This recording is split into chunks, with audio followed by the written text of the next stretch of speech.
जय हिंद साथियों स्वागत करता हूं आप सभी का अपने यूट्यूब चैनल पर। साथियों, आज इस वीडियो में हम आपके लिए आरपीएफ कांस्टेबल के साथ साथ सभी रेलवे एग्जाम के लिए जीके जीएस की महत्वपूर्ण क्लास लेकर आए हैं। आज के सभी क्वेश्चन सेलेक्टेड इंपॉर्टेंट और गोल्डन क्वेश्चन होने वाले हैं जो आपको सीधे आपकी परीक्षा में देखने को मिलेंगे। आज के वीडियो का पहला ही क्वेश्चन आपके लिए गोल्डन है। देखते हैं क्वेश्चन को। क्वेश्चन है आपका, संविधान में हस्ताक्षरों की संख्या कितनी थी? पहला ही क्वेश्चन आपके लिए गोल्डन बन जाता है। चारों विकल्प आपके सामने हैं, सोचिएगा समझिएगा, क्वेश्चन का जवाब कमेंट बॉक्स में बताइएगा। क्वेश्चन पूछा गया है, भारतीय संविधान में हस्ताक्षरों की संख्या कितनी थी? तो भारतीय संविधान में जो हस्ताक्षरों की संख्या थी मेरे प्यारे साथियों, जब आपका संविधान लागू हुआ था तो आपकी 284 हस्ताक्षर हुए थे। आपको ध्यान रखना है 284 आपका विकल्प ए में दिया गया है, यानी ए विकल्प इसमें आपका करेक्ट जवाब हो जाएगा। बात करते हैं भारतीय संविधान से रिलेटिव कुछ इंपॉर्टेंट फैक्ट के बारे में, जो क्वेश्चन आपसे रेलवे एग्जाम में बने हैं और आगे भी बनने के चांसेस बन जाते हैं। जैसे पहला है आपका भारतीय संविधान से, तो भारतीय संविधान किसने लिखा? तो भारतीय संविधान आपको पता होना चाहिए किसने लिखा, तो बी.आर. अम्बेडकर, डॉक्टर भीमराव अम्बेडकर जी ने जो लिखा था आपका भारतीय संविधान लिखा था। बात करते हैं संविधान की पहली बैठक आपकी जो हुई थी, कब हुई थी? तो 9 दिसंबर 1946 को, 9 दिसंबर 1946 को आपकी संविधान की पहली बैठक हुई। संविधान बन चुका था, यानी संविधान कब बना? तो आपका 26 नवंबर 1949 को। संविधान 26 नवंबर 1949 तक बन चुका था और संविधान लागू जो हुआ था वह आपका 26 जनवरी आपका 1950 में हुआ था। तो इन तीनों तिथि को आपको याद रखना है, क्योंकि ये तीनों तिथि से क्वेश्चन पूछा जा सकता है। क्वेश्चन पूछा जा सकता है संविधान बन चुका था, यानी संविधान कब तक बन चुका था? तो 26 नवंबर 1949 तक संविधान बन चुका था, जबकि लागू जो हुआ था 26 जनवरी 1950 को लागू हुआ था। संविधान में हस्ताक्षरों की संख्या जो थी आपकी 284 थी। और बात करते हैं संविधान बनाने में खर्च कितना आया था, तो 3,96,हजार आपका 329 रुपये का क्या आया था? संविधान बनाने में खर्च आया था। बात करते हैं संविधान में कुल शब्दों की संख्या लगभग जो थी आपकी कितनी थी, तो आपको पता होना चाहिए आपकी 1.45 करोड़ बोल सकते हैं, या आपकी 1 करोड़ आपकी 45 लाख, या आप क्या बोल सकते हैं 1,45,000 भी इनको बोल सकते हैं, या 1.45 भी इनको हम बोल सकते हैं। यानी आपका कितना हो जाएगा? 1,45,000 जो थी भारतीय संविधान में कुल आपकी शब्दों की संख्या थी लगभग में। बात करते हैं कुल पेजों की संख्या, तो कुल पेज कितने हैं? तो भारतीय संविधान में 251 आपके कुल पेज थे, आपको पता होना चाहिए। संविधान के अध्यक्ष कौन थे? तो डॉक्टर राजेंद्र प्रसाद जो थे आपके संविधान सभा के अध्यक्ष थे। आपसे क्वेश्चन पूछा जा सकता है। तो मेरे प्यारे साथियों, आज की वीडियो का प्रत्येक क्वेश्चन गोल्डन सिलेक्शन दावेदार आपके लिए क्वेश्चन होने वाला है। तो मेरे प्यारे साथियों, इस वीडियो को पूरा ध्यान से जरूर देखिएगा। और आप भी हमारी चैनल पर नए हो, चैनल पर पहली बार विजिट किया है तो चैनल को सब्सक्राइब, वीडियो को लाइक, अपने दोस्तों के पास वीडियो को शेयर भी जरूर कीजिएगा, क्योंकि हम आपके लिए सेलेक्टेड इंपॉर्टेंट और गोल्डन रेलवे एग्जाम से रिलेटेड बहुत ज़्यादा महत्वपूर्ण क्वेश्चन लेकर आते हैं, जहां से आपको सीधे आपकी परीक्षा में क्वेश्चन दिखाई देगा। अगला क्वेश्चन देखते हैं। अगला क्वेश्चन है, रसगुल्ले को जीआई टैग किस राज्य में दिया गया था? तो क्वेश्चन पूछा गया है रसगुल्ले को जीआई टैग किस राज्य ने दिया? तो बात करें रसगुल्ले को जीआई टैग जो मिला है मेरे प्यारे साथियों, कहाँ पर मिला है आपको पता होना चाहिए। पश्चिम बंगाल में रसगुल्ले को जीआई टैग मिला है। ये क्वेश्चन आपके लिए दावेदार हो जाएगा, मोस्ट क्वेश्चन आपकी परीक्षा के लिए होने वाला है, आपको पता होना चाहिए। तो जीआई टैग से रिलेटेड भी कई बार आपसे क्वेश्चन पूछ लिया जाता है, तो आपको पता होना चाहिए 2000 आपका 24-25 में किस किस को जीआई टैग मिला है और कहां पर मिला है, क्योंकि क्वेश्चन आपसे बन सकता है, आपको पता होना चाहिए। जैसे बात करते हैं जीआई टैग से संबंधित प्रश्नों के बारे में, तो बनारसी साड़ी, बनारसी साड़ी को जीआई टैग कहां पर मिला है? बनारस में बनारसी साड़ी को जीआई टैग मिला है। बात करें सिल्क साड़ी की, बहुत ज़्यादा इंपॉर्टेंट है। सिल्क साड़ी को जो जीआई टैग मिला है आपका तमिलनाडु में मिला है। मोस्ट क्वेश्चन हो जाएगा, अधिकांश बच्चों को पता नहीं होता कि सिल्क साड़ी को जीआई टैग कहाँ पर मिला है, तो आपका तमिलनाडु में मिला है। रसगुल्ले की बात करें तो रसगुल्लों को डायरेक्ट आपका जो जीआई टैग मिला है वह आपका पश्चिम बंगाल में मिला है। कंधमाल की हल्दी की बात करें तो कंधमाल हल्दी को जो जीआई टैग मिला है आपका उड़ीसा में मिला है। कुर्ग अरेबियन कॉफ़ी की बात करें तो ये आपका कर्नाटक में बना है। ये क्वेश्चन जो है इसी प्रकार का क्वेश्चन आपका पिछले शिफ्ट में जो था, यानी पिछले एग्जामों में जो पूछा गया था, एनटीपीसी में आपसे क्वेश्चन पूछा गया था, तो आपको पता होना चाहिए। कॉपी भी आपके लिए बहुत ज़्यादा इंपॉर्टेंट हो जाती है। टेराकोटा की बात करें तो टेराकोटा को आपका जीआई टैग गोरखपुर यानी उत्तर प्रदेश में आपका टेराकोटा को मिला है। कन्याकुमारी लौंग को बात करें तो आपका तमिलनाडु में इसे जीआई टैग मिला है, पता होना चाहिए। जीरा फूल चावल को बात करें तो जीरा फूल चावल का आपका छत्तीसगढ़ में जीआई टैग मिला है। ये भी आपके लिए मोस्ट है, दावेदार है, सेलेक्टेड है, चुनिंदा प्रश्न है, आपको इसके बारे में भी पता होना चाहिए, आपकी परीक्षा के लिए महत्वपूर्ण प्रश्न होने वाला है। अगला क्वेश्चन देखते हैं। अगला क्वेश्चन है दीपिका कुमारी का संबंध किस खेल से है। क्वेश्चन इंपॉर्टेंट है, बहुत ज़्यादा दावेदार क्वेश्चन है 2025 के लिए। इस क्वेश्चन को आप नोट कर लीजिएगा। क्वेश्चन है आपका दीपिका कुमारी का संबंध किस खेल से है। तो इनका जो संबंध है वह है आपका तीरंदाज, यानी तीरंदाजी से इनका संबंध है। बी विकल्प में आपको करेक्ट जवाब दिया है, बी विकल्प आपका सही जवाब हो जाएगा। बात करते हैं कुछ प्रमुख भारतीय खिलाड़ी और उनसे संबंधित खेलों के बारे में, जहां से क्वेश्चन बन सकता है। और ये क्वेश्चन कहीं ना कहीं आपसे आरआरबी एग्जाम में पूछे गए हैं, और कुछ क्वेश्चन हमने इसमें मोस्ट रखे हैं जो आपसे आने वाले एग्जामों में पूछे जा सकते हैं। जैसे साइना नेहवाल की बात करें तो साइना नेहवाल का संबंध किससे है, तो बैडमिंटन से। इनका संबंध किससे है, बैडमिंटन से है, आपको ध्यान रखना है। बजरंग पुनिया की बात करें तो बजरंग पुनिया का संबंध किससे हो जाएगा, आपका कुश्ती से हो जाता है। पीवी सिंधु की बात कर लें तो पीवी सिंधु का संबंध किससे हो जाएगा, आपका बैडमिंटन से होगा। साक्षी मलिक इंपॉर्टेंट है, आपका इनका संबंध कुश्ती से हो जाता है। साक्षी मलिक से रिलेटिव कई बार क्वेश्चन पूछे गए थे जब ट्रेंडिंग में आपके, तो आपको पता होना चाहिए साक्षी मलिक का संबंध आपका कुश्ती से हो जाता है। आपका किदाम्बिनी श्रीकांत का बात करें तो इनका संबंध बैडमिंटन से है। मेरी कॉम बहुत ज़्यादा पूछा जाता है, मेरी कॉम का संबंध किससे है, मेरी कॉम का संबंध आपका मुक्केबाजी से है, आपके लिए इंपॉर्टेंट है, दावेदार है, पता होना चाहिए। मेरी कॉम का संबंध किससे है, मुक्केबाजी से है। अनहत सिंह की बात करें तो आपका स्क्वेज से हो जाएगा। आपका लवनीना बोंगो हेंस की बात करें तो इनका संबंध मुक्केबाजी से है। और आपका दूती चंद्र की बात करें तो धावक ये थी, आपको पता होना चाहिए। तो ये कुछ आपके महत्वपूर्ण खिलाड़ी थे जिनके बारे में पता होना चाहिए, क्वेश्चन बनता है। अगला क्वेश्चन है डॉक्टर भीमराव अंबेडकर का जन्म सन में हुआ। तो डॉक्टर भीमराव का जो जन्म हुआ था आपका 1891 में हुआ था, पता होना चाहिए। 1891 ए विकल्प में आपको दिया गया है, यानी ए विकल्प इसमें आपका सही जवाब होगा। जिन बच्चों ने विकल्प ए को चुना है बिल्कुल सही चुना है, ए विकल्प आपका करेक्ट जवाब हो जाता है। आगे बढ़ते हैं, देखते हैं कुछ इंपॉर्टेंट फैक्ट के बारे में। डॉक्टर भीमराव का जीवन परिचय। जैसे जन्म कब हुआ था, तो अप्रैल 1891 में मध्य प्रदेश में आपका डॉक्टर भीमराव अंबेडकर का जन्म हुआ था। तो क्वेश्चन पूछा जा सकता है डॉक्टर भीमराव अंबेडकर का जन्म किस राज्य में हुआ, आपके मध्य प्रदेश में हुआ था। मृत्यु की बात करें तो मृत्यु जो हुई थी 6 दिसंबर 1956 को, 6 दिसंबर 1956 को मृत्यु हुई थी नई दिल्ली में, आपको पता होना चाहिए।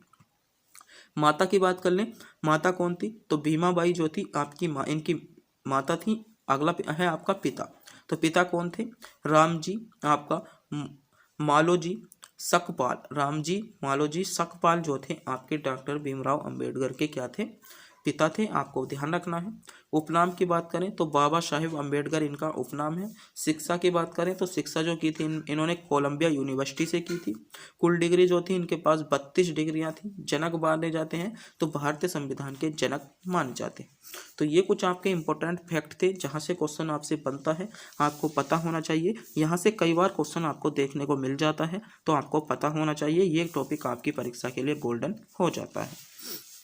अगला क्वेश्चन है फुटबॉल विश्व कप जीतने वाला पहला देश कौन था। तो बात करें फुटबॉल विश्व कप जीतने वाला जो पहला देश था मेरे प्यारे साथियों, वह आपका उरुग्वे था। उरुग्वे इसमें ए विकल्प में दिया है, यानी ए विकल्प इसमें आपका करेक्ट जवाब हो जाएगा। बात करते हैं कुछ इंपॉर्टेंट फैक्ट के बारे में। जैसे पहले के बारे में बात करें प्रथम के, तो माउंट एवरेस्ट पर पहुंचने वाले प्रथम व्यक्ति कौन थे, तो शेरपा तेनजिन आपके थे, आपको पता होना चाहिए। उत्तरी ध्रुव पर पहुंचने वाला प्रथम व्यक्ति कौन था, आपका रॉबर्ट फेरी था। आरपीएफ आपका आरआरबी आरपीएफ 2024 एसआई में क्वेश्चन पूछा जा चुका है। दक्षिणी ध्रुव पर पहुंचने वाला प्रथम व्यक्ति की बात करें तो आपका कौन था, एमंडसन थे, आपको पता होना चाहिए। ये भी क्वेश्चन आपसे आरआरबी में क्वेश्चन पूछा गया है, आपको ध्यान रखना है। दुनिया का सबसे पहला धर्म की बात करें हिंदू धर्म। पुस्तक छापने वाला प्रथम देश चीन, ये क्वेश्चन जो था जीडी में क्वेश्चन पूछा जा चुका है। चीन पहुंचने वाला प्रथम आपका यह पहला यूरोपी कौन था, तो मार्को पोलो था, आपको ध्यान रखना है। ये क्वेश्चन आपका 2024 आरपीएफ कांस्टेबल के लिए मोस्ट हो जाता है कि चीन पहुंचने वाला पहला यूरोपीय कौन था? तो चीन पहुंचने वाला पहला यूरोपीय आपका मार्को पोलो था। हवाई जहाज उड़ाने वाला पहला व्यक्ति की बात करें तो आपका राइट्स आपका ब्रदर्स हो जाते हैं। भारत पर आक्रमण करने वाला पहला यूरोपीय की बात करें तो सिकंदर महान जो हो जाता है पहला आपका यूरोपीय हो जाता है। मनुष्य को चंद्रमा पर भेजने वाला प्रथम देश आपका अमेरिका था। तो ये कुछ आपके इंपॉर्टेंट फैक्ट हैं जहाँ से क्वेश्चन बन सकते हैं, आपको पता होना चाहिए। अगला क्वेश्चन है कान और उससे संबंधित रोगों का अध्ययन कहलाता है। तो कान और उससे संबंधित जो आपके रोग होते हैं उनका अध्ययन जो कहलाता है आपका ओटोलॉजी कहलाता है। ओटोलॉजी ए विकल्प में आपको दिया गया है, यानी ए विकल्प आपका करेक्ट जवाब हो जाएगा। बात करते हैं कुछ महत्वपूर्ण अध्ययनों के बारे में। तो कीटों का अध्ययन क्या कहला जाता है? तो एंटोमोलॉजी क्वेश्चन पूछा जा सकता है, कीटों का अध्ययन कहलाता है। तो कीटों का अध्ययन क्या कहला जाता है? तो आपका एंटोमोलॉजी जो कहलाता है आपका कीटों का अध्ययन कहलाता है। अगला है आपका तंत्रिका, तंत्र के अध्ययन की बात करें तो तंत्रिका तंत्र का अध्ययन क्या कहलाता है? तो आपका न्यूरोलॉजी, न्यूरोलॉजी जो कहलाता है आपका तंत्रिका तंत्र का अध्ययन कहलाता है। अगला हो जाएगा आपका वंशानुगत विषयों से संबंधित का अध्ययन की बात करें तो वंशानुगत विषयों से संबंधित अध्ययन क्या हो जाएगा? आपका जेनेटिक्स हो जाएगा, इंपॉर्टेंट है आपके लिए। रोगों के कारकों का अध्ययन की बात करें तो रोगों के कारकों का अध्ययन आपका एंटीयोलॉजी कहलाता है। क्या कहला जाता है? एंटीलॉजी कहलाता है। बात करें कान और उससे संबंधित तो आपका ओटोलॉजी कहलाता है। पृथ्वी की संरचना के अध्ययन की बात करें तो आपका जियोलॉजी, पृथ्वी की संरचना का अध्ययन आपका जियोलॉजी कहलाता है, मोस्ट हो जाएगा। गुर्दों से संबंधित अध्ययन की बात करें तो आपका नेफ्रोलॉजी हो जाएगा। गुर्दों से संबंधित अध्ययन आपका नेफ्रोलॉजी हो जाता है। पक्षियों का अध्ययन की बात करें तो पक्षियों का अध्ययन आपका ऑर्नियोथोलॉजी कहलाता है, ध्यान रखना है। जीवाश्मों के अध्ययन की बात करें तो आपका पेलियोटोलॉजी आपका कहलाता है। तो ये कुछ आपके महत्वपूर्ण अध्ययन है जो आपसे आरआरबी एग्जाम 2024 में पूछे जाने वाले हैं। आपके लिए सिलेक्टेड है, दावेदार है, महत्वपूर्ण है, चुनिंदा है, आपको पता होना चाहिए इन प्रश्नों के बारे में, क्योंकि यहाँ से क्वेश्चन आपके सीधे आपकी परीक्षा में देखने को मिल सकता है। अगला क्वेश्चन देखते हैं। अगला क्वेश्चन है आपका नाशपाती का कौन सा भाग खाने या योग्य है? तो क्वेश्चन पूछा गया है नाशपाती का, तो कौन सा भाग खाया जाता है? तो पुष्पासन खाया जाता है, आपको ध्यान रखना है। देखते हैं किसके कौन सा भाग खाया जाता है। जैसे बात करें सेब का, तो सेब का खाने योग्य भाग कौन हो जाता है? आपका पुष्पासन हो जाता है। नाशपाती का खाने योग्य भाग कौन सा है? आपका पुष्पासन है। आम की बात करें तो मध्य फल भित्ति, आम का कौन सा भाग खाया जाता है? तो आम का मध्य फल भित्ति जो है आम का भाग खाया जाता है।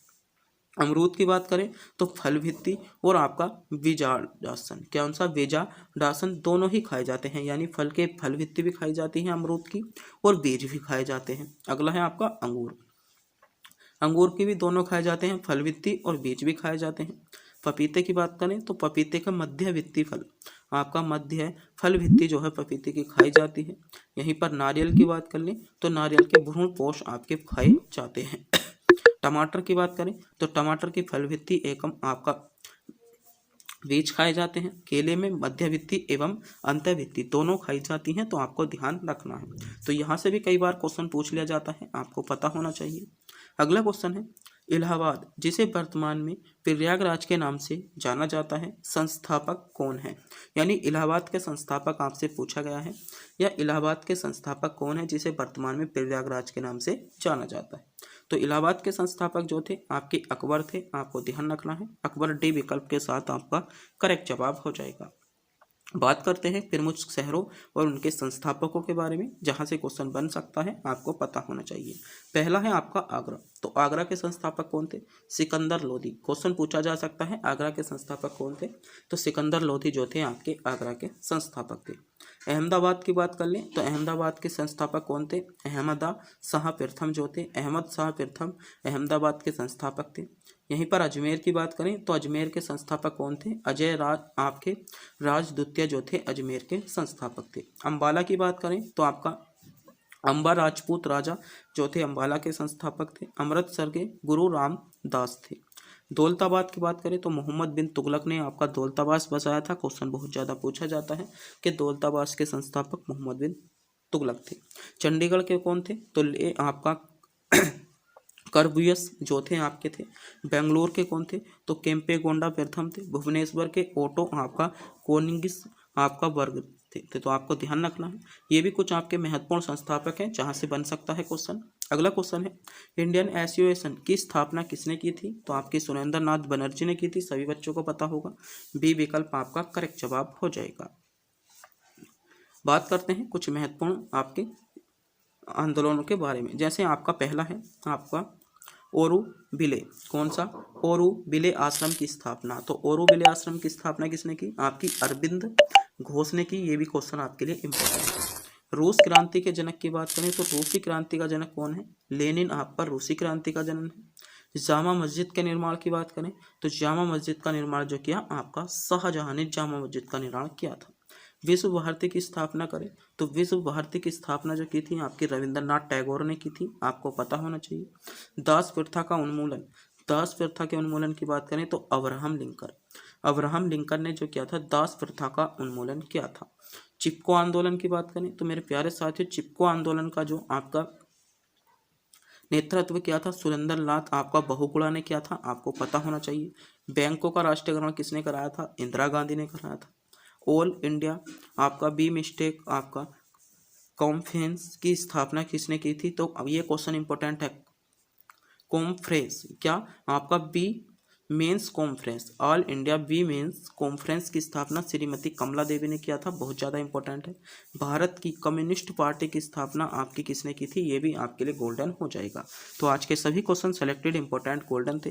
वीडियो अच्छी लगी वीडियो को लाइक करें, चैनल पर नए चैनल को सब्सक्राइब करेंगे और अपने दोस्तों के पास वीडियो को शेयर जरूर करेंगे। तब तक के लिए मिलते हैं अगली वीडियो में।